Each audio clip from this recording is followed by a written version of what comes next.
Hər vaxtınız xeyir olsun, hörmətli tamaşaçılar. Peşəkar mübahisə ilə qarşınızdayıq. Trampdan gözlənilən addım gəldi və Birləşmiş Ştatlar Hərbi Hava Qüvvələri İranın Fordo, Natanz və İsfahan şəhərlərində yerləşən strateji nüvə obyektlərinə hücum etdi. Qisas olacaqmı? İrana nüvə silahı verməkdə maraqlı olan tərəfləri biz görəcəyimi bu müddət ərzində?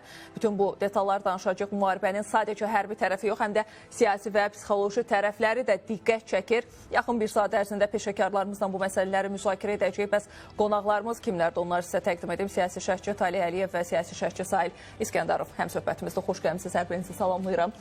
Elə təqdim etdiyimiz kimi günün əsas mövzusu təbii ki, Birləşmiş Ştatlardan gözlənilən hücumun olması idi. Trump son olaraq açıqlama vermişdi ki, şənbə və bazar günü mümkündür ki, Birləşmiş Ştatlardan İrana qarşı hansısa bir hücum olsun ki, bunu da etdilər.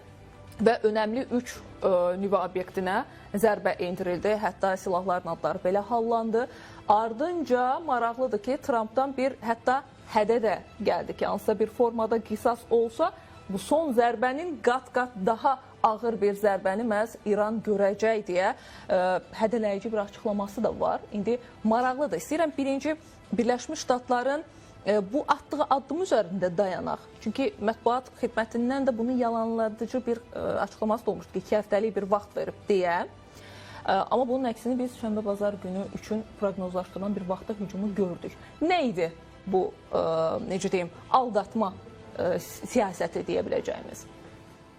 Buyurun, başlayın Talih bəy. Deməli, Aynur xanım, biz ilk dəfə şahidi olmuruq ki, Amerika Birləşmiş Ştatlarının hazırki prezidenti Donald Trump'ın dediyindən fərqli addımlarının olmasının, bəlkə də bu hazırki mürəkkəb beynəlxalq münasibətlər kontekstində ən doğru olan yanaşmalardan biridir. Düzdür, bizim qəbul elədiyimiz, bizim uyğunlaşdığımız ənənəvi siyasətdə yanaşma bundan ibarət olurdu ki, dövlət başçılarının, beynəlxalq təşkilat rəhbərlərinin, o cümlədən xarici işlər nazirlərinin açıqlamaların üzərindən siyasi ekspertlər, politoloqlar, digər bu sahə mütəxəssisləri hadisə və proseslərin inkişaf dinamikasını müəyyənləşdirib, hadisə proseslərin gelişini proqnozlaşdırırdılar.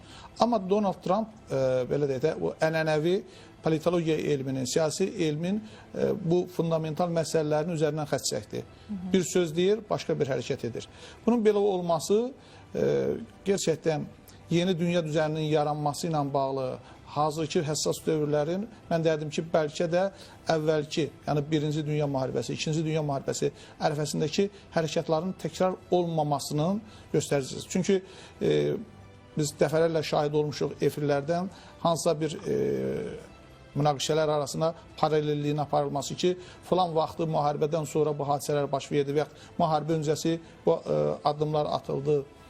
Bugün Amerika Birləşmiş Ştatları hər şeyi sanki yenidən yazır, yenidən formalaşdırılır. Mən bir məsələni bu məqamda xüsusilə qeyd eləmək istəyirəm ki, bu günlərin baş verən hadisə və proseslər təkcə Azərbaycanın deyil, Azərbaycan kimi dünyanın 100-dən yox, bəlkə də elə 200-ə yaxın ölkənin 170-inin iradəsi xaricində baş verən proseslərdir. Dünyanı yenidən şəkilləndirmək istəyən 5-3 dövlət ki var, baş verən hadisələrə görə həm məsuliyyət onları daşıyırlar, həm də hadisə və prosesin sonraki inkişaf dinamikasını da bu dövlətlər müəyyənləşdirir.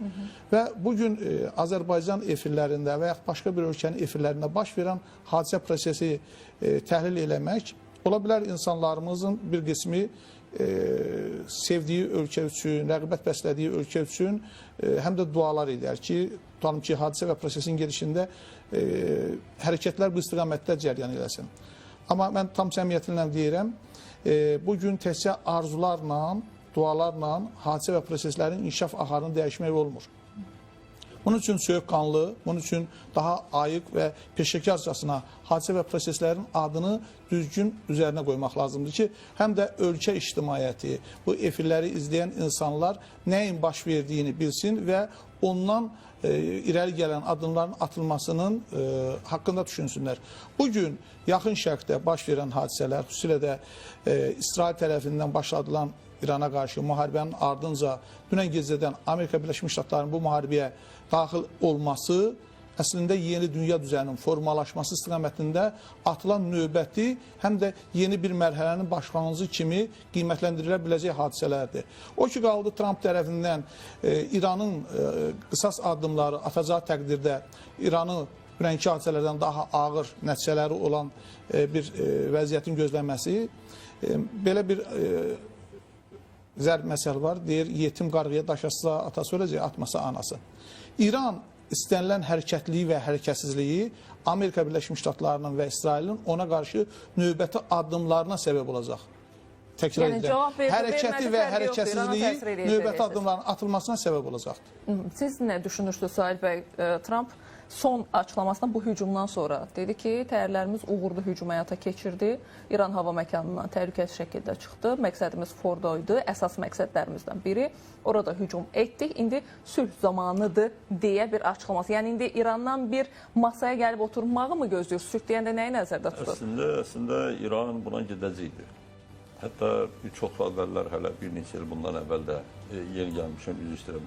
Ötən ildə biz birlikdə İsraillə İran arasında iki dəfə raket zərbələri oldu. Mən də bu studiyada demişdim ki, əslində gec-tez İran geri duracaq. Nə mənada? Nə mənada geri duracaq? Yəni bir növ güzəşt addımı atacaq. Ona görə ki, indi kim nə deyir desin, istənilən halda İranla İsrailin hərbi potensialı, hərbi gücü müqayisəyə gəlmir.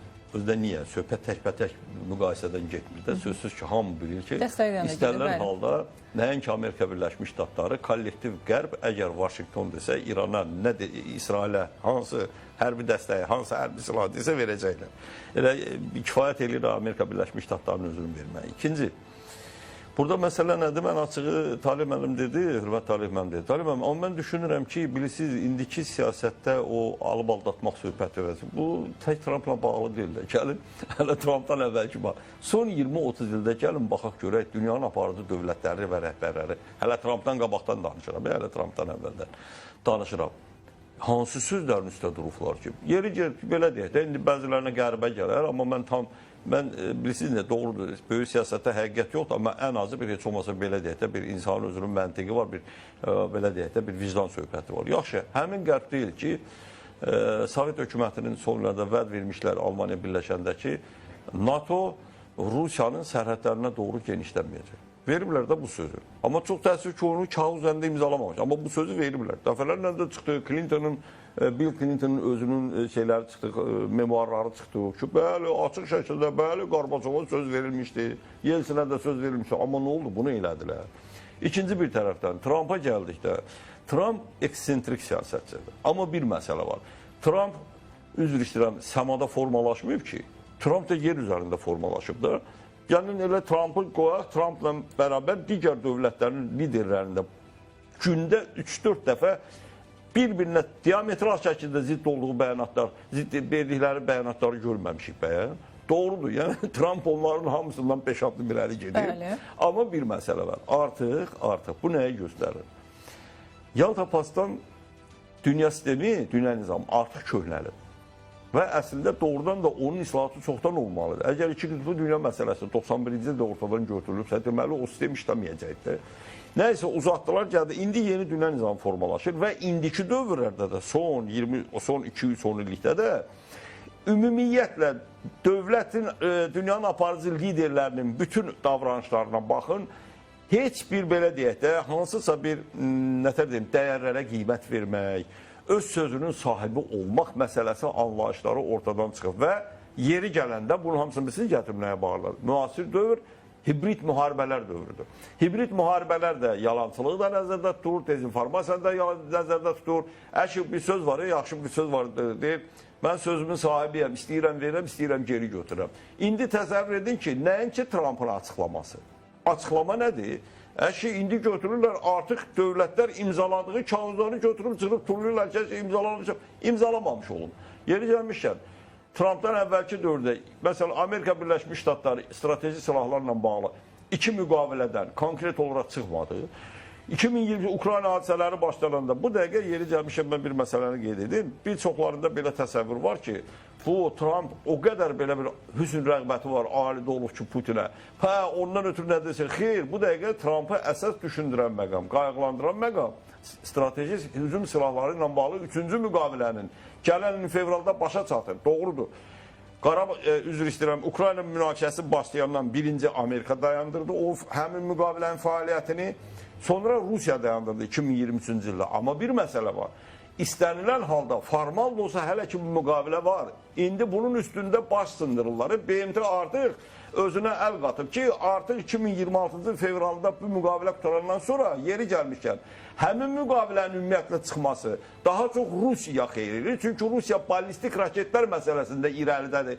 Bu birinci iki müqavilə sırf Avropanın təhlükəsizliyi məsələsi idisə, yəni müqavilə strateji hücum silahlarında.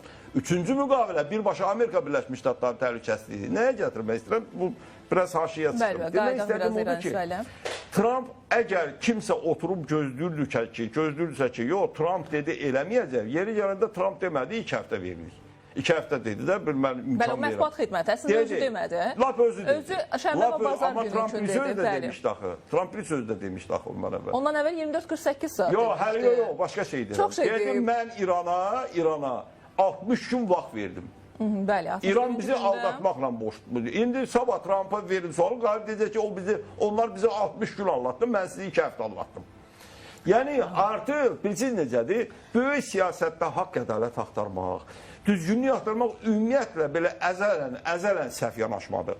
Amma heç olmasa bir müddət belə deyək də, biz son 80-85 ildə heç olmasa belə deyək də, bir görüntü yaradırdılar ki, aparıcı dövlətlərin rəhbərləri kəşfi yoxdur. Amma artıq indi o da yoxdur. Yoxdur, son ildə indi yox, son 20-30 ildə yoxdur.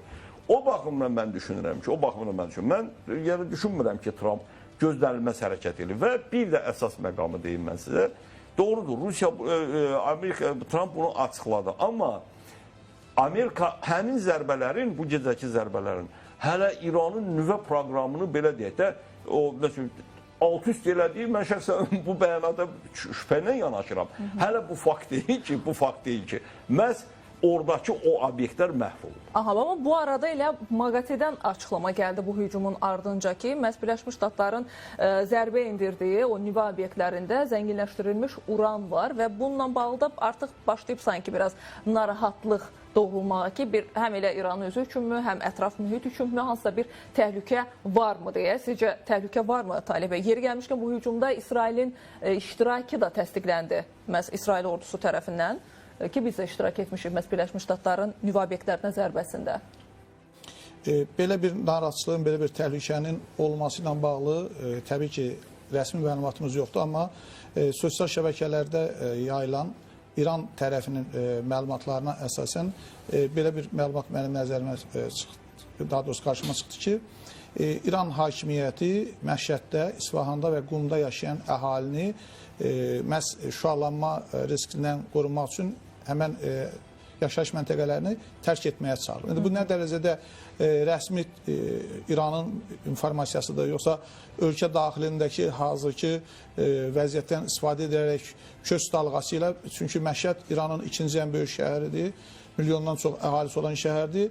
Bu qədər insanın ölkənin bir ərazisindən başqa ərazisinə hərəkət etməyin özü kifayət qədər ciddi sosial və humanitar narahatçılıqlar yaradacaq ki, o da sonunda siyasi gərginliyə gətirib çıxara bilər İran daxilinə ki, və bu proseslərdə həm İsrail tərəfinin, həm də Amerika Birləşmiş Ştatlarının daha çox belə deyək də quru əməliyyatlarına ehtiyacın olmaması üçün daxildə xaosun və etniklərin İran hakimiyyətinə qarşı çıxmasını təşviq edən addımlardan maraqlıdırlar. Yəni bu baxımdan bu informasiya da ola bilər, dezinformasiya da ola bilər. Amma hər halda söhbət ondan gedir ki, bu 3 nüvə obyektinə Amerika Birləşmiş Ştatlarının ən müasir bombardımansız təyyarələr tərəfindən çox ağır tonajlı raketlər atılıbsa, istər-istəməz bugün də olmasa, sabah orada müəyyən radiasiya sızmaları kimi halların baş vermə ehtimalı güclüdür. Hətta bu olmasa belə yenə təkrar onu vurğulamaq istəyirəm ki, o dezinformasiya işə yaramış olsa belə, ölkə daxilinə, xüsusən də həmən yaşayış məntəqələrindən əhalinin kütləvi köçü İran daxilində ciddi problemlərə gətirib çıxara bilər. Mümkündür ki, çünki biz elə ayın 13-cü gecəsi Mossadın İran daxilində necə rahat, sərbəst hərəkət etməsinin şahidi olduq. Ərazidə bu tip informasiyaların yayılmanın özü, yox, informasiyanın yayılmanın özü belə əhalinin hərəkətlənməsinə gətirib çıxara bilər ki, bu sözün açığı belə deyək də panik vəziyyət məğlubiyyət üçün çox ciddi bir avantaj yaradır. Yəni məqsəd yönlü şəkildə ola bilər deyirsiniz. Düzdür, biz indiki münaqişədə hərbi tərəfindən də danışdıq. Yəni söhbətimizə başlayarkən biraz siyasi tərəflərinə də toxunduq ki, nəyə görə indi hazırda liderlər bir neçə uzun müddətdir bu siyasəti yeridirlər deyə. Düşünürəm ki, bu müharibənin bir növ psixoloji tərəfləri də var. Söhbət sadəcə İran-İsrail bəli, mütləq formada təsirləri var. Sözümün canı nədir? Bir hissəsində əslində biz toxunduq Trumpın aldatması məsələsi, yəni cəmiyyət olaraq sadəcə İran üzərindən deyil. İndi ikinci bir tərəfinə də istəyirəm toxunaq ki, elə Trumpın İranı aldatmaq məsələsi. Söhbət nüvə ilə bağlı razılaşmada İranın bir növ başını qatmaq müvəqqəti ki, mən razıyam sizdən hansısa bir masaya gəlib əyləşməkdə, ancaq bu müddətdən istifadə edib İsrailin güclənməsi və daxildə hansısa bir əməliyyata keçməsi. Hətta xarici media daha çox bunun üzərində dayanır ki, dedilər ki, Netanyahu ilə Trump arasında bir narazılıq oldu, xatırlayırsınızsa. Sanki razılaşma olmamışdı, Trump Netanyahunun istədiyini etmədi deyə bunun özü belə bir oyun olduğu deyildi ki, İran buna inansın və masaya gəlib otursun deyə. Amma arxa planda tam başqa bir məsələdir ki, hücuma hazırlaşırlar. Yox, əlbəttə ki. Bu psixoloji tərəf deyil, deyil mi? Əlbəttə. Yenə deyirəm, bu bir daha göstərir ki, mən dediyim kimi, böyük siyasətdə səmimiyyət anlayışı yoxdur. Böyük siyasətdə bir-birinə inanmaq anlayışı yoxdur. Əlbəttə ki, başının altına yastıq qoymaq. Yeri gəlmişkən, elə icazə verin, mən burada bir Avropanın da bir roluna toxunum. Biz çox danışırıq, çox danışırıq, mən həmişə bunu gündəmə gətirəm. Bu məsələlərdə ümumiyyətlə Qərb-İran münasibətlərində, ümumiyyətlə bütün müstəvilərdə, bütün geosiyasi proseslərdə Avropa qədər belə dediyimdə bu çox belə etibarsız, inanılması mümkün olmayan siyasət yürüdən heç bir dövlət yoxdur. İnandırıram ki, Trump onların yanında muştuluq olur. Yəni ki, o Trumpın deyilsə allatmağı var başına. Başına altına yastıq qoymaq. Buna belə xalq dilində başına altına yastıq qoymaq deyirlər. Buyurun, dünən nə baş verir? Dünən Cenevrədə, dünən yox, sırağı gündə üzr istəyirəm. Cenevrədə getdi, bəli, görüşdülər bu İranın Xarici İşlər Nazirləri. Bir də kim? Avropanın aparıcı dövlətləri. Dırnaq arası aparıcıdır. Mən onları dırnaq arası deyirəm, heç bir aparıcı zad deyirlər. Onlar hamısı Amerika Birləşmiş Ştatların vassalıdırlar. İkinci Dünya müharibəsindən sonra hələ bir müddət, yəni bu son 20-30 ilə qədər heç olmasa Avropanın özündə aparıcı dövlətlərdə bir liderlər var idi, bir simalarını qoruyub saxlayan liderlər var idi ki, heç olmasa hardasa bir çalışırdılar ki, yəni belə tam asıllığa düşməsə, məsələn, De Gaulle'ü götürək, Mitterrand'ın özünü götürək, yeri gələndə Amerika Birləşmiş Böyük Britaniyada ilə konkret olaraq Churchill'i götürək, Margaret Thatcher'ın özünü götürək. Doğru deyil, istənilən halda onlar da yenə Vaşinqtonun iradəsindən asılıydılar. Amma da bu qədər yox. Bu qədər cılız şəkildə. Baxın, Böyük Britaniyanın, Fransanın və Almaniyanın Xarici İşlər Nazirləri görüşürlər bu Ərəqçi ilə və özdə baxın, adı da belə, görün nə baş verir. Yəni, mən əvvəl gündən demişəm, Alim xanım, bu məsələ heç də İranın nüvə məsələsi deyil. Bu demirəm ki, nüvə problemi söhbət yoxdur. Bu var. Amma əsas məsələ deyil, bu böyük geosiyasi məsələdir. Orada gördünüz nə şərt qoydular, bir Avropalı diplomat nə dedi? Açıqlamadılar, tez örtbastır elədilər. Bir Avropalı diplomat ki, İrana deyilib, biz sizlə Amerikanın arası, ABŞ-ın arasında bu məsələdə, belə deyək də, artıq sabitliyə gəlmək üçün, razılığa gəlmək üçün vasitəçi rolunu oynaya bilərik, biz eləyərik. Amma bir şərtlə, siz Rusiyaya köməkdən əl çəkin. Bu geosiyasət deyil nədir? Yəni, bunu eləsə, biz də buna. Amma arxasınca nə baş verir? Hə, sonra belə alınır ki, istənilən halda məsləhət görürlər ki, İrana. Siz indi bizlə danışıq öz yerində, Amma siz istənilən halda Amerika Vaşinqtondan danışıqları davam etdirin. Yəni, çalışın onlarla münasibət qurun. Bu günləri Böyük Britaniyanın baş naziri nə bəyanat verir? Mənim deyir, xəbərim var, deyir, mənə deyir, məlumat vermişlər ki, İranı vuracaq Amerika. Bunu nətər başa düşək? Və siz nə danışıq aparırdınız dünən orada, Cenevrədə?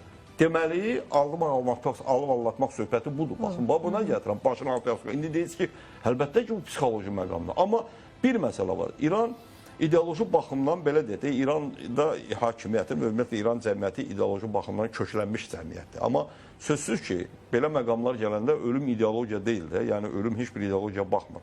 Amma bilmirəm, hər şey ola bilər. Amma bir məsələ var da, deməli bu nəyi göstərir?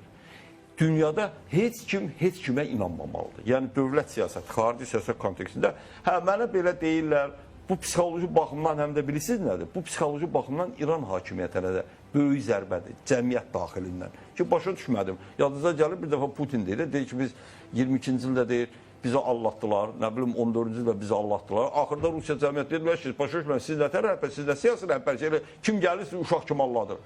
Bu, cəmiyyətin psixoloji durumuna da təsiri. Bax, bu orada da həmin şey yarada bilər. Bax, psixoloji baxımdan bu da var. Deməli, belə çıxır ki, İran hakimiyyəti uşaq kimi, kim gəlir elə buna konfet kağıdını göstərir, alladır, gedirlər söhbət eləməyə, oradan da İranı vururlar.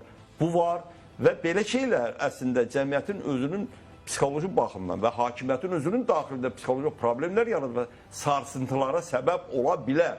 Bax, o baxımdan mən düşünürəm ki, artıq İranda belə deyək də, həmişə bilirsiniz də, bütün cəmiyyətlərdə bir söz var da, göyərçinlər var, qırğılar var da, belə deyirlər, yəni qırğılar bu. Yəni onlar daha agresiv olur. Sülh müharibə tərəfdarı. Hə, sülh və müharibə tərəfdarı. İndi ona şahidlər və şeylər deyirlər də, bu göyərçinlər. Bax, həmin müharibə tərəfdarları, müharibə tərəfdarı cəbhəsi. Yəni o daha da sərtləşəcək, aqressivləşəcək. Amma bu demək deyil ki, İranın konkret olaraq cavab məsələsi o qədər dəhşətli olacaq ki, bilsin söhbət özdə nədən gəlir. İran cavabı versə, İsrailə verəcək, o da yəni elə bir güclü olmayacaq. Mən düşünmürəm ki, İran hakimiyyəti Amerika Birləşmiş Ştatlarının bazalarına qarşı orada zərbələr indilər. Çünki bunun artıq sonrası aydın olmuyor. Elə o cavabı biraz sonra daha geniş bir formada gələcəm. Amma istəyirəm Talib bəy, elə Salih bəyə ünvanladığım sualın bir hissəsində, yəni sizin də təbii ki cavabınızı eşitmək istəyirəm. Söhbət psixoloji təsirlərdən gedir. Siz də həmfikirsizmi ki, Birləşmiş Ştatlar İsraillə bir yerdə uzun müddətdir bunu, bu prosesi hansı ki, münaqişəni, bu müharibəni əvvəlcədən hazırlayıb? Aynur xanım, Salih müəllimin dediyi fikirlərin böyük ölçüdə qatılıram və yer gəlmişkən deyim ki, Salih müəllim Azərbaycanda az sayda olan geostrateji məsələləri bilən mütəxəssislərimizdəndir. Amerika Birləşmiş Ştatları İsraillə birgə bu prosesə uzun müddət yox, biz onu uzun illər deyə bilərik və İkinci Dünya müharibəsindən sonra formalaşan beynəlxalq münasibətlər sistemi ki vardı. Biz bunu xeyli zamanda müzakirə edirik və bir ekspert kimi mən də o məsələyə münasibətdə həm zaman o fikirdə olmuşam ki, artıq İkinci Dünya müharibəsindən sonra formalaşan beynəlxalq münasibətlər sistemi sökür, yeni dünya nizamının qurulması ilə bağlı böyük dövlətlər iş aparır. Və bugün yaşananlar, indi qeyd edirik ki, biz elə bir mühit yaradılır ki, inanılmasın dövlətlərin dediyinə, dövlət başçılarının dediyinə.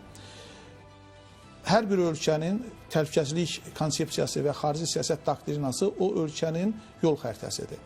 Hansı ölkə siyasəti ilə hara gedir və o ölkənin də hakimiyyətlərinin fəaliyyətinin rəhbər edici sənədləri həmən o sadaladığım konsepsiya doktrina və ölkənin konstitusiyasıdır ki, bu sənədlər üzərindən ölkənin siyasəti, siyasi strategiyası müəyyənləşdirilir, həyata keçirilir. Məhz bu günlərin o yeni dünya düzəni formalaşmağa doğru getirildiyindən dövlətlərin indiyə qədər qəbul olunmuş siyasəti bir növ ikinci plana keçirildi. O ki qaldı İran tərəfinin alladılmaması ilə bağlı.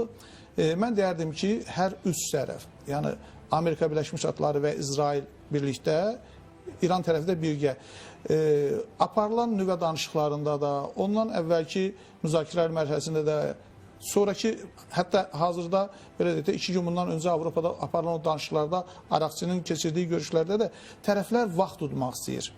Mən ona görə sualınızın birinci hissəsinə mən dedim ki, bizim tərəflərdən birinə simpatiyamızın olmamasından asılı olmayaraq prosesləri dualarla, arzularla deyil, soyuqqanlı və obyektiv qiymətləndirmək istəyirsə ki, gerçəkdən bundan sonra nələr baş verə bilər, yəni hadisələr o kontekstdən təhlil olunsa daha yaxşı ola bilər. Hər iki tərəf vaxt tutmaq istəyirdi, necə idmanda olduğu kimi hər iki tərəf ringə ona görə çıxır ki, sonda onun təmsil etdiyi ölkənin bayrağı dalğalansın, himni çalınsın və bu müharibə ssenarilərində də ona bənzər bir vəziyyətdir ki... İranın xəbəri var idi mi deyirsiniz? Yox, hər iki tərəfin vaxt udmaq kimi bir yanaşması olub proseslər. Mən istəyirəm, Talih müəllim söz gəlirəm. Talih müəllim, mən razıyam Talih müəllimlə. Yəni, Talih müəllim nə deyir? Bəlkə hələ 60 günü də dedik də. Yəni, Amerikan, Trump'ın da sözü var ki, yəni siz bizə allandırdınız 60 günü. Bu var.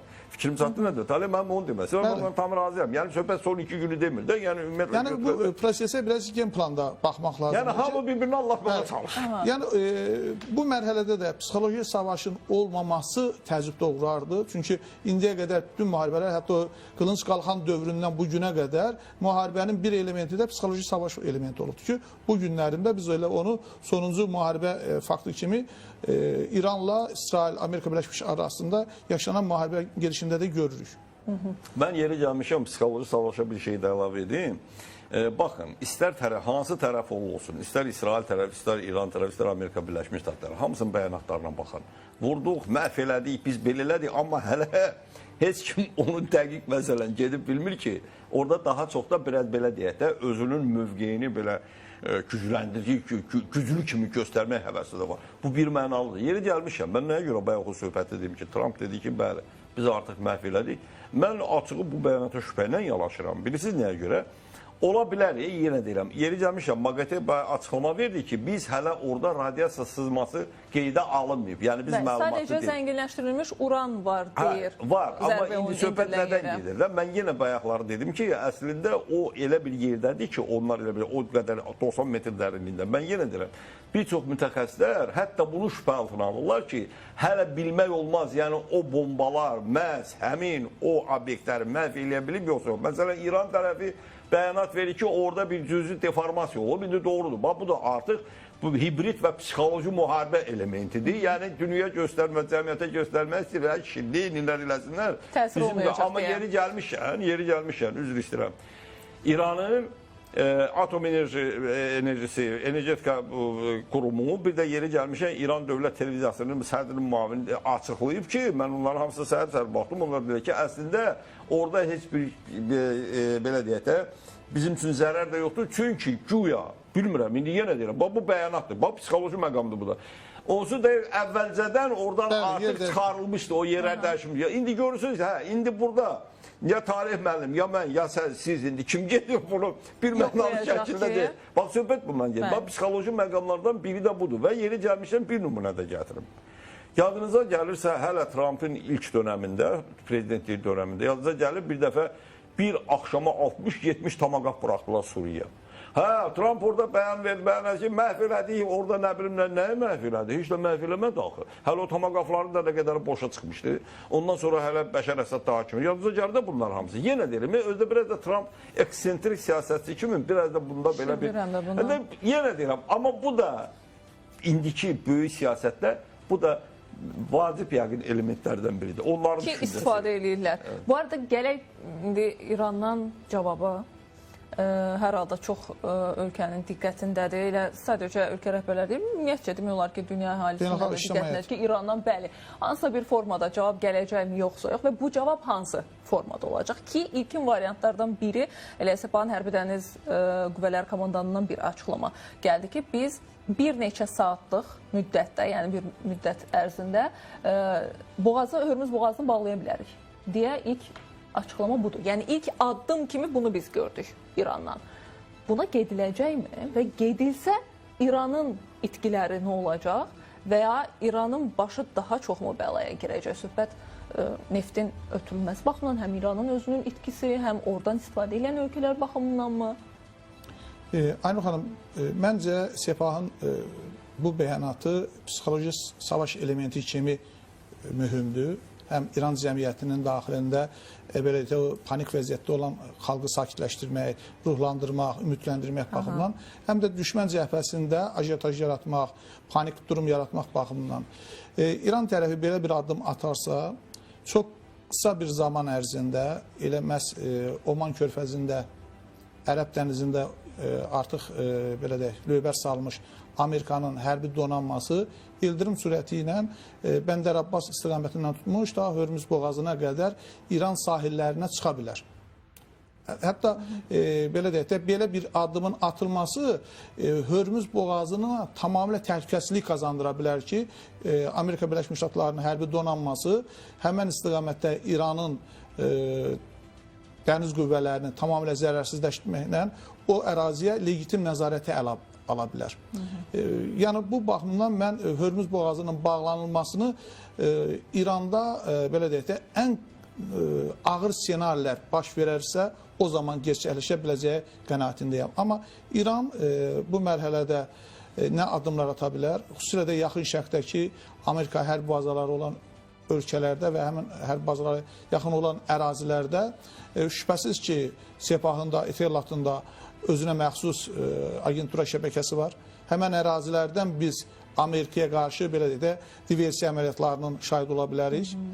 Və bir də İsrailə yönəldiyi kimi əgər davam edərsə bugün və çox güman ki, qeyd elədiyim kimi də İran tərəfinin hərəkət və hərəkətsizliyindən asılı olmayaraq bu proses başlanıbdır. Bu proses bir formada yekunlaşmalıdır.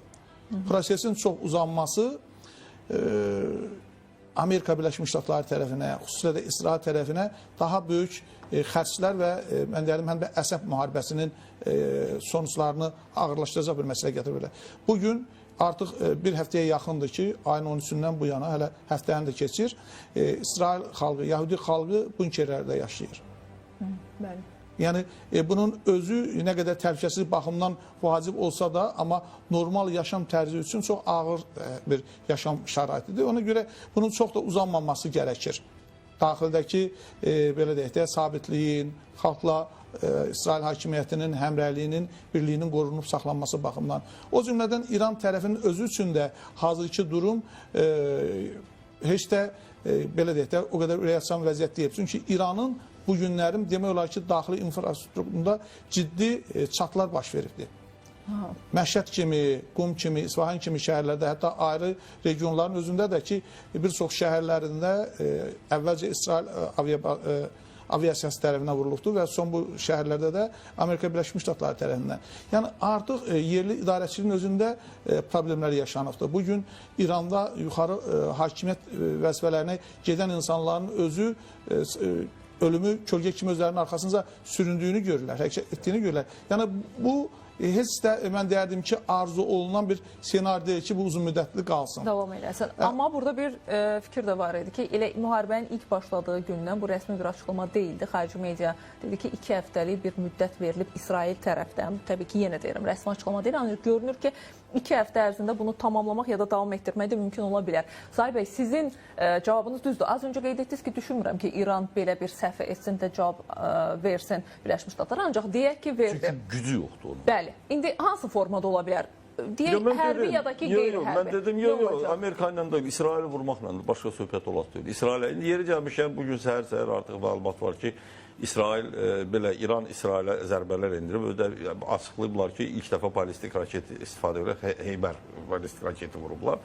Yəni budur. Yəni orada da elə bir ciddi itkilər yoxdur. Özdə bir də bir şey baxın. Doğrudur, mən indi demirəm ki, yəni amma İranın vurduğu zərbələr, yəni İsrailin endirdiyi zərbələr daha effektivdir və daha onlar daha çox hədəf atır. Bəli, Talib bəy sözləri daha hədəf. İranın belə deyək də indi doğrudur. Bir çoxlar doğrudur. Bütün bunlara baxmayaraq İsrailin hava hücumundan müdafiə sistemi deyirdilər ki, çox belə tərifləyirdilər, amma sözsüz ki, bu tərifləməklə deyil, hələ dünyada ən güclü hava hücumu müdafiə sistemi 93% təmin edə bilir. Yəni o bütün. Çünki mümkün deyil. Mən özüm hava hücumu müdafiə sistemlərində olmuşam əsgərlikdə. Mən bilirəm ki, o mümkün deyil onu sağlamaq. Ən yaxşı halda 93, o da bizi deməli ki, barmaqla sayılan istisna bir hallardır. İndi bu var. Amma yenə deyirəm, İsrail ilə İranın zərbələrinin nəticəsini müqayisə edən də İran daha çox əziyyət çəkir bundan və ikinci bir tərəfdən. Burada əsas məqamlardan biri də nədir? Mən yenə deyirəm. İndi doğrudur. Məsələn, mütəxəssislər deyirlər ki, İranın dediyinə görə İranın bir 2000 raketi var, balistik raket bunlar var. Bəlkə də çoxdur gizlədirlər. Amma bir məsələ. İsrailin Robinson heç o boyda yoxdur. Amma bayaq dedim ki, İsrailə kifayət qədər, hədəfdə İsrailə kifayət qədər bunu ötürməyə Hətta güya indi ortada o vasitəsilik edən Avropa ölkələri var ya, aparıcı. Onlar da buna hazırdır. Yeri gəlmişəm bir məsələni deyim. Merz oradan güya ki, bu Almaniya belə deyək də vasitəsilik missiyasına atılıb ortaya. Amma sən demə, Merz hakimiyyətə gələr-gəlməz Almaniya könlü istəyən qədər də İsraili silahlandırır. Bunlar hamısı üzə çıxır da. Bu söhbət nədən gedir? Amma İranın belə bir müttəfiqi yoxdur. Bax, İranın bugün üzdəşdiyi ən böyük problem budur. Niyə? Netanyahunun bəyanatını eşitdiniz. Trump dünyada heç bir siyasətçinin etmədiyini attı bu addımı. İran o sözü deyə bilərmi ki, İran və yaxud Çin, üzr istəyirəm, Çin və ya Rusiya İrana görə bu addım ata, onlardan hansı biri isə İsrailə qarşı, necə ki Amerika vurdu məsələn İranı və onlardan hansı biri isə İsrailə köklənsə qarşı, mən inanıram bu müharibə bir saatın içində dayanıb. İndi Sahil bəy, deyirsiniz ki... Amma onlar onu etməyəcəklər, çünki onlar o vəziyyətdə deyirlər və ondan da başqa yeri gəlmişkən bu qarşı durmanın özündə, yəni bu qarşı durmanın da bir mühüm müddət gərginləşmənin yaraması, Rusiyanın da özünün bir hardasa pərdə arxası maraqları var. Çinin də özünün. Halbuki böyük mənada, böyük geosiyasi mənada onların xeyrinə deyil bu. Bax, söhbət bundan gedir. İranın ən böyük problemi budur. Ki müttəfiqi yoxdur, dəstəyi yoxdur. Amma məsəl hücum etməsə Sahil bəy, onun imici itməyəcəyini İranı... Talib müəllim deyir, çox yaxşı, çox düz deyir. Yəni ona Tsunfang deyirlər də. Yəni ki, üzr istəyirəm, çox bizim ifadə var, bir xalq ifadəsi var. Deyir, irəli dururam, deyirlər gizli, geri dururam, deyir bizdir. İndi mən neyiniyim? Ay, sağ olun. Amma məsələ bundadır ki, indi baxın da, məsələn, İran deyir ki, qələbə bizim olacaq. Xəmeyninin də bəyanatı var. İndi baxır ki, sən qələbə bizim olacaq deyəndə nəyi nəzərdə tutursan? Mən düşünürəm ki, bu məsələlər çox getməyəcək. İran geri addım qoymağa məcbur olacaq. Ən azı nüvə silahı məsələsində. Bir halda demirsiniz ki, nüvə silahı əslində bilirsiniz də, nüvə, belə deyək, İran beynəlxalq nüvə silahının yayılmaması müqaviləsinin qolunun altında imzası var və indiyə qədər də oradan çıxmayıb. İsraillə bəsən indi alimlər də çox ekspertlər deyir ki, İsrailin özünün 150-200 nüvə başlığı var. Amma bir məsələ var. Üzr istəyirəm, kimi hatıra çatdırım. İran ona görə tutulur. İsrail o müqaviləni imzalamayıb. Orada cəmi 4-5 dövlət imzalamayıb. 11-i İsraildir. İran imzalayıb. İndi İran, görün bu qədər bu məsələ gedir, bu çəkmə gedir. Neçə illərdir. İran bu yaxınlarda bəyan elədi ki, biz fikirləşirik ki, o müqavilədən çıxaq. Yenə deyirəm, İranın qələbəsi bizim necə kimi olacaq, necə göstəriləcək İran, məsələn, belə vəziyyətdən çıxışı. Yəni, belə deyək, əgər İran sırf nüvə silahının istehsal olunmaması ilə bağlı öhdəliyi götürüb buna getsə, məsələlər dayanacaq, məsələni dayandıracaqlar. İran da onsuz da deyir ki, bizim nüvə silahı yaratmaq fikrimiz yoxdur. Yoxdursa, onda buyurun əyləşin stol arxasında. Mən bunu həmişə demişəm. Ən qırmızı xət var. İran qırmızı xətdən oyuna qala bilməyəcək. Onda o ki, qaldı imicini itirmək. Yəni ki, bunu elə eləmək lazımdır ki, bu həddə gəlib çıxmamalıdır. İndi gəlib çıxıbsa, indi artıq siz necədir? Var, imici itirmək. Bir var, dövlətin dağılması məsələsi var. Yəni, dövlətin məhv olması məsələsi var. Doğru deyil. Amma, Sahil bəy, sizin elə sözünüzə qüvvət, hansı ki, danışıqlar masasında niyə oturmadı, oturardı bu məsələdə gəlib bu yerə çıxmazdı deyə. Elə Abbas Arakçinin son açıqlaması var ki, deyir, Keir Starmer bizi məcbur elədi ki, daha doğrusu açıqlama verdi ki, İran gəlib masaya oturmalıydı, buna razılaşmalıdır nüvə ilə bağlı, ancaq biz hansı məsələyə, hansı daha doğrusu masaya gəlib oturaq? Dağılmış masaya mı? Çünki biz buna razılıq verdik. Masaya da gəldik, oturduq, danışıqlara da gedirdik. Ancaq Birləşmiş Ştatlar və İsrail bu məsələni pozdu. Hazırda da gəlib əyləşə biləcəyimiz bir danışıq masası yoxdur deyə. Orada bir məsələsi var. Mən sizə gəlin belə deyim. Mən heç kimin vəkili kimi çıxış eləmirəm. Mən vəkili kimi çıxış eləmək... Yox, əlbəttə də. Sadəcə tərəflərin açıqlaması budur. Vəkil olum. Amma bir məsələ var da. Gəlin, son illərdən mən deyim də, çox maraqlıdır. Yəni, İranın özünün də bəyanatı. İndi başa düşdük, Trump'ı bildik. Amerikanı da bildik, başa düşdük. İsrail də başa düşdük. İndi İsraillə bağlı ən azı mənim suallarımdan biri budur ki, yaxşı, deyirsiniz, onların sizin özünüzün 150-200 nüvə başlığınız var. Bu niyə olur? Məsələ bundadır ki, İran tərəfinin, rəhbərinin bəyanatlarını nə qədər gördük bir-birindən ziddiyyətli bəyanatlar. Kah dedilər, yox, yeri gəlmiş edib Pezeşkiyandan tutmuş, Xarici İşlər Nazirinə qədər, Xamneyə qədər, o Sepahın rəhbərliyinə qədər biri durub deyirdi ki, bugün yox, biz biz dinc nüvə ilə məşğul, o proqramı ilə. Biri deyirdi, yox, bizə heç kim qadağa qoya bilməz, bizim nüvə silahımız olsun. Bax, söhbət bundan gedir. Mən hələ qabaqçıları demirəm. Bax, həmin o 2 ay müddəti deyirəm. Axı, biz bunun çox şahid olduq. Hər gün şahinlər və göyərçinlər ölkəni bu gücünə qoydu. Talib bəy, sizdən də bir fikir alaq bu məsələ ilə bağlı. Bax, nəyə gətirir? Mən nəyə demək istəyirəm? Çox istəyirəm, Aynur xanım. Yəni, bax, necə ki, biz məsələn, mən deyirəm, qərbdəki siyasətçilər, Trumpın özü olsunlar, bugün belə, sabah belə irad tutduğum kimi, bu iradı mən İran rəhbərliyinə də tuturam. Yəni, bilirsiniz, bax, yenə deyirəm, müqayisə olan, amma bunun müqayisə, mən yenə bunu deməliyəm. Baxın, biz Qarabağ münaqişəsi həll oluna qədər Azərbaycan prezidenti 30 il, indi özü də 20 ildən də çoxdur, həmişə ardıcıl mövqe tutdu. Bir dəfə mövqeyini dəyişmədi. Gah belə dedi ki, bizim bir tələbimiz var, bizim bir iradımız var, bizim ərazi bütövlüyümüz bərpa olunmalıdır. Bir dəfə Azərbaycan prezidenti dedi ki, yox, biz gedəcəyik indi Ermənistan ərazisini tutacaq, onu tutacaq bunu və amma Ermənistan rəhbərliyi 30 il ərzində bu mövqedə o mövqe, gah dedilər bu paket müqaviləsi olub, gah siz daha nələr demədilər. Bax, amma onun necə Azərbaycan prezidenti, Azərbaycanın mövqeyi ardıcıl məntiqli bir mövqe oldu. Bax, bu strateji mövqedir. İndi mən bunu niyə görə misal gətirirəm? Nəzər ki, demirik, Trump belə dedi, gah belə. Yaxşı, İran rəhbərliyəndə, bax, 2 ayda mən deyirəm, dərşədən gündə 2-3 dənə bəyanat. Gah deyirlər, yox, onlar kimdir bizə göstəriş verir, bizim nüvə silahım olması. Gah deyirlər, yox, bizi Quranda da nüvə silahına olmaz. Yaxşı, indi axır ki, siz bir konkret olub bir nəticəyə gəlməlisiniz deyirsiniz. Talib bəy, biraz ola bilsin ki, sizinlə geniş danışdıq, bəli, Salih bəy, amma sizin fikriniz də önəmlidir. Bir də bu İranın cavabı fonunda xarici mediadan, həm də elə rəsmi şəxslərdən də cavab gəlib. Medvedevdən son bir açıqlama gəldi ki, Birləşmiş Ştatların İrana zərbəsi digər ölkələrin İranı nüvə silahı ilə təmin etməyə vadar edə bilər və xarici kütləvi informasiya vasitəsində bu fikirdədir ki, Tehranı atom bombası ilə təmin etmək ehtimalı var deyə. Belə bir şey gediləcəkmi?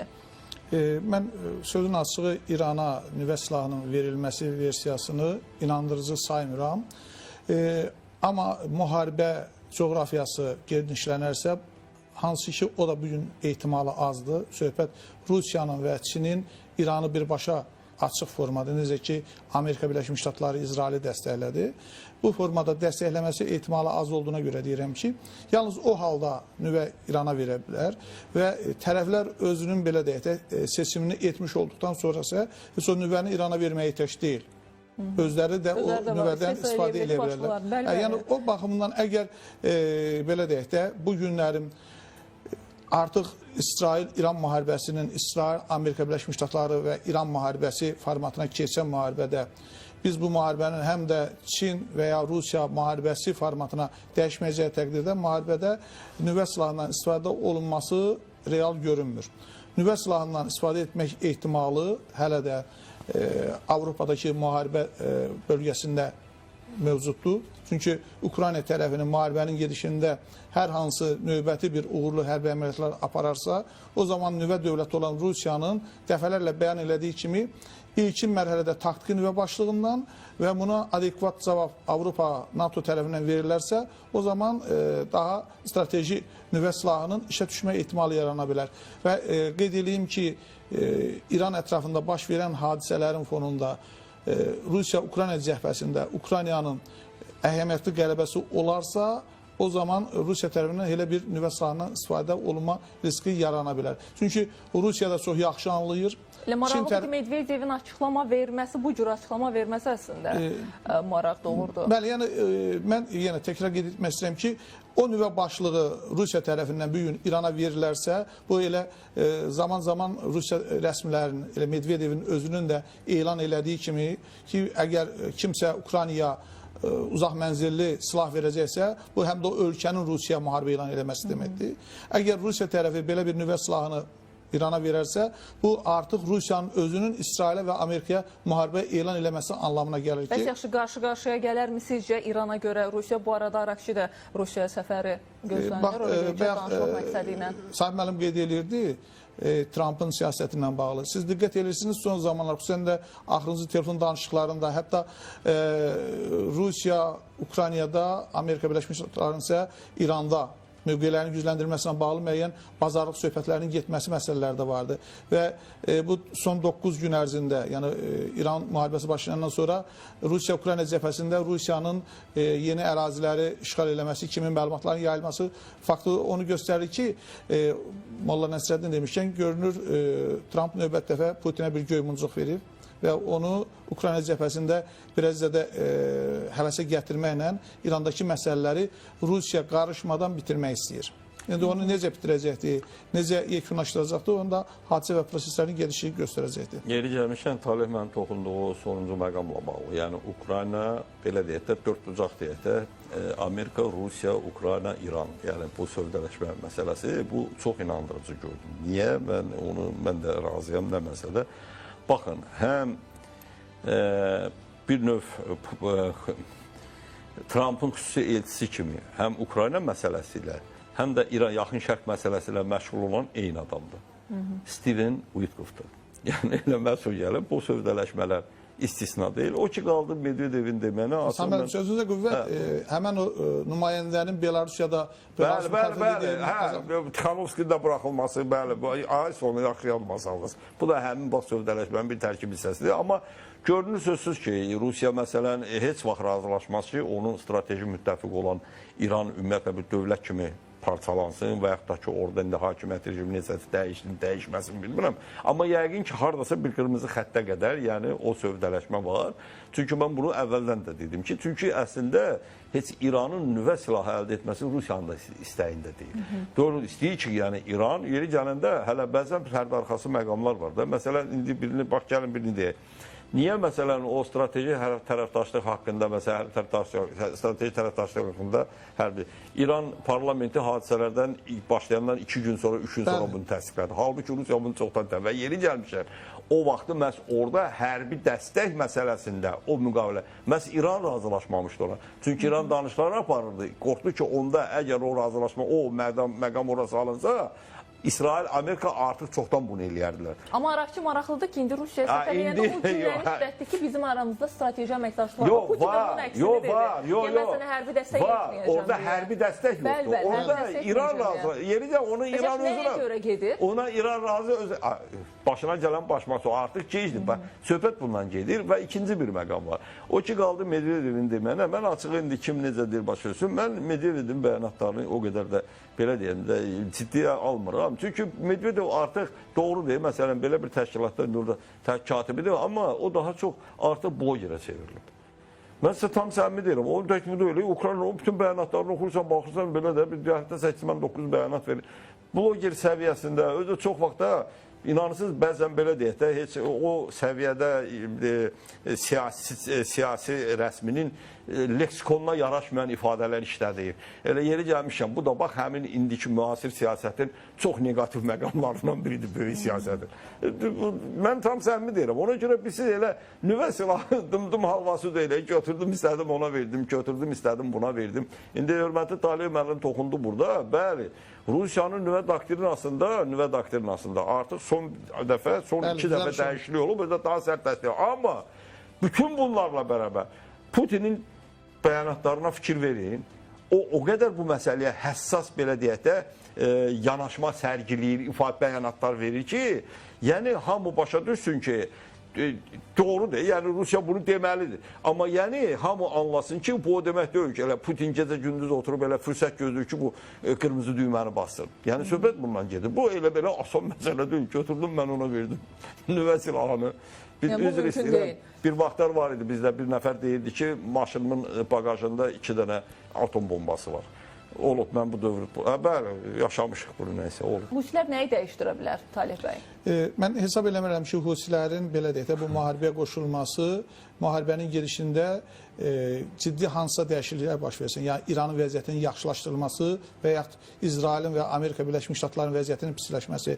Bu prosesin başlanması əslində Yəməndəki status quo-nu dəyişəcək. Yəni, Amerika Birləşmiş Ştatlarının regiona yığmış olduğu o hərbi hava qüvvələri, dəniz donanması, sualtı belə deyək də, hərbi potensialı qısa bir zamanda Husilərin hakimiyyətini sonlandıra bilər. Bəli, ondan sonra onlar hansısa qruplaşma kimi bir müddət fəaliyyətini davam etdirə bilər. Amma bu proses yəqin ki, elə İrandakı proseslərin yekunlaşmasından öncə Yəməndə Husilərin bitirilməsinə gətirib çıxaracaq. Onlar qeyd elədiyi kimi bu proseslərdə bəyanatdan o tərəfə, yəni əməli bir işlə məşğul olacaqlarsa, söhbət Qırmızı dənizdə yerləşən Amerikanın Afrika qitəsindəki hərbi bazaların vurulmasından və yaxud da ki, Qırmızı dəniz marşrutu üzrə hərəkət edən Amerikan donanmasının vurulmasından gedirsə, o zaman Amerikanın cavab tədbirləri daha amansız olacaq. Diqqət edirsiniz, mən burada bir məsələndə xüsusən qeyd etmək istəyirəm ki, İsrail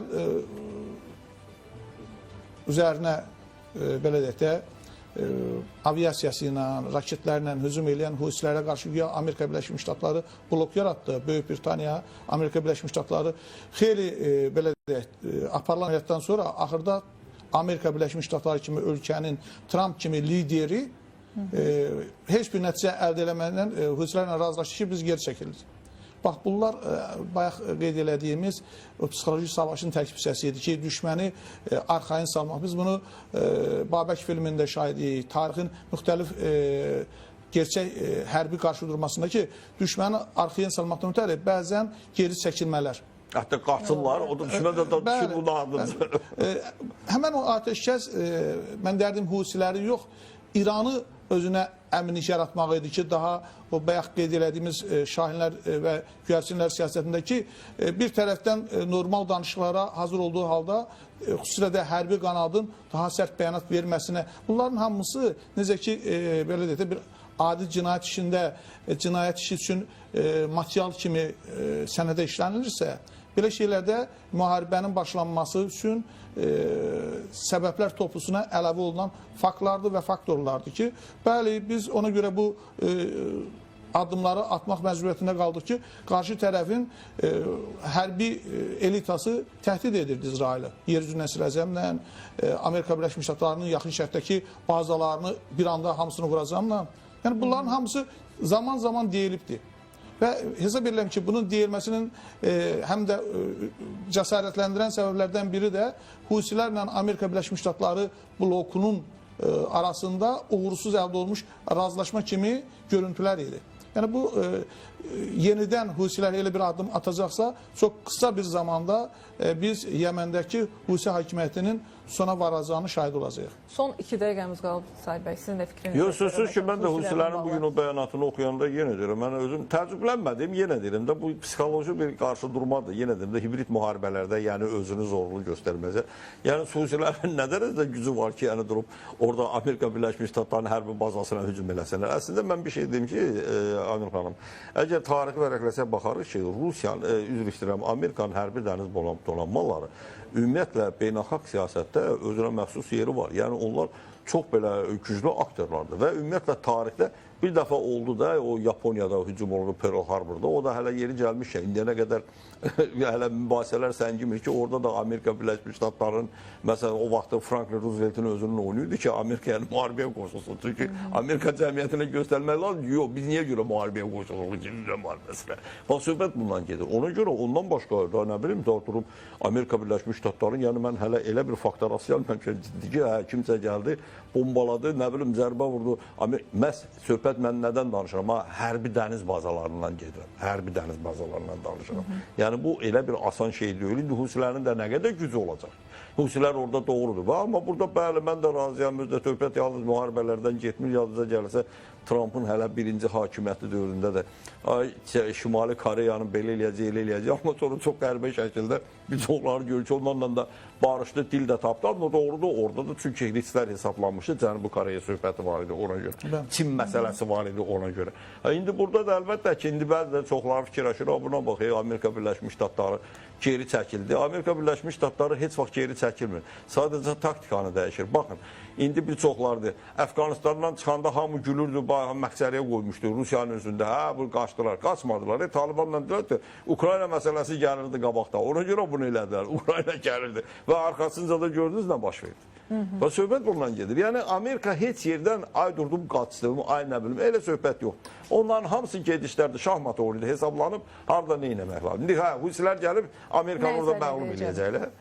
Təşəkkür edirəm. Minnətdaram Çox sağ olun. Dəyərli fikirləriniz üçün. Bir daha xatırladım, hörmətli tamaşaçılar, peşəkarlarımız kimlər idi? Siyasi şərhçi Salih İskəndarov və siyasi şərhçi Talih Əliyev idi. Yaxın bir saat ərzində təbii ki, İsrail-İran cəbhəsində vəziyyət qarışıb bildiyiniz kimi Birləşmiş Ştatlardan İranın 3 nüvə obyektinə zərbə endirildi və bu fonda İrandan hansı formada bir cavab gələcək, İrana dəstək olan qüvvələr, ölkələr olacaqmı deyə tüm bunları təhlil etməyə çalışdıq. Yenilənən xəbərlərlə və təbii ki, müzakirələrlə qarşınızda olacaq. O vaxta kimi özünüzə yaxşı baxın. Görüşərik. Hələlik.